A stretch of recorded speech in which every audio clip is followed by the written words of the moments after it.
बंधी हुई, इसको कुछ दिखाई नहीं दे रहा। कहाँ मेरा बेटा इतना खुशखुरम था, जब से इससे शादी करी पहली रात से लेकर आज तक मेरा बेटा हंसना ही भूल गया।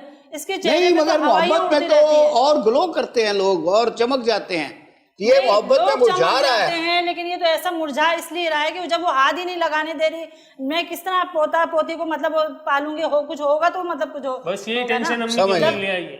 अब मेरा टेंशन लेके अम्मी बीमार हो जाती है, मैं इसलिए यहाँ पे नहीं पोते पोती सब हो जाएंगे, देखे जरा अभी नहीं। वो जिन विन नहीं है मेरे ख्याल में, उसका जूडो कराटे का मार्शल आर्ट है। सादिया के वालिद पे और इनके घर वालों पे फ्रॉड का और धोखेबाजी का केस होना चाहिए। इन्होंने हमारे साथ फ्रॉड किया है, धोखा दिया है, हमें बेवकूफ बनाया इन्होंने अपनी आसाब से लड़की हमारे सर पे मारा है। हम किस तरह से इनकी लड़कियों को अपने, फिर भी हमने इसके बावजूद भी बर्दाश्त करके उसको अपनी बेटी की तरह रखा है। आज तो उसको कोई तकलीफ नहीं दी, इसको हम कोई काम नहीं कराते, शहजादियों की तरह रखते। और ये 24 घंटा कमरे के अंदर बंद रहती, मोबाइल पे लगी रहती। कितनी दफ़ा मैंने इससे पूछा कि बेटी क्या बात है, कोई परेशानी मुझे बताओ, मेरे से शेयर करो। नहीं अम्मी ऐसी कोई बात नहीं। फिर मैंने पूछा तुम किससे बातें करती रहती, सारा दिन तुम बातें करती, आखिर ऐसे क्या है? तो ये कहती मैं अपनी अम्मी से शेयर करती हूँ। ये अपनी अम्मी से अगर शेयर करती है, अपनी अम्मी से बात करती हैं, तो ये मेरे जाने से ये फोन क्यों बंद कर देती है? बात करें ना, अगर अपनी वालदा से करिए तो कर दे क्या ये ले मेरी माँ से बात करें। फिर इसके बावजूद एक दो दफा मैंने सोचा चलो मैं देखती हूँ ये किससे बात करती है। जब मैंने ये बात कर रही थी तो मैंने इसके घर पे फोन किया, इसकी वालदा को।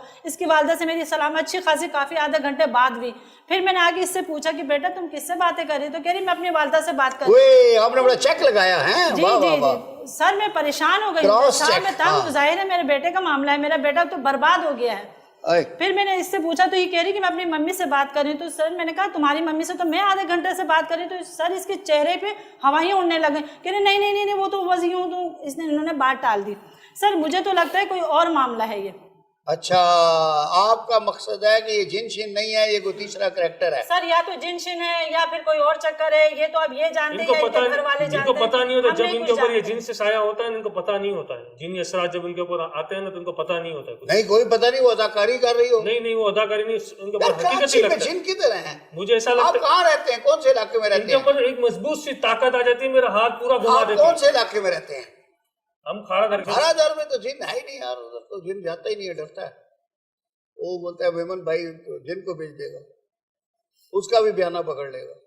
सर जज साहब अब आप देखें मैं क्या करूं, मतलब मैं तो बहुत परेशान हूं अपने बच्चे की वजह से। जब से शादी की है मैं तो बहुत परेशान आ गया हूँ जज साहब। मैंने जो है ना अपनी जमा पूंजी अपनी इकलौती बेटी के ऊपर लगा दी सारी। इसको मैंने गाड़ी भी दी, इसको जेवर बहुत दिया। अच्छा ये देखे यूनिवर्सिटी में जाती थी और पढ़ती थी, खैर वो तो तालीम का मसला था।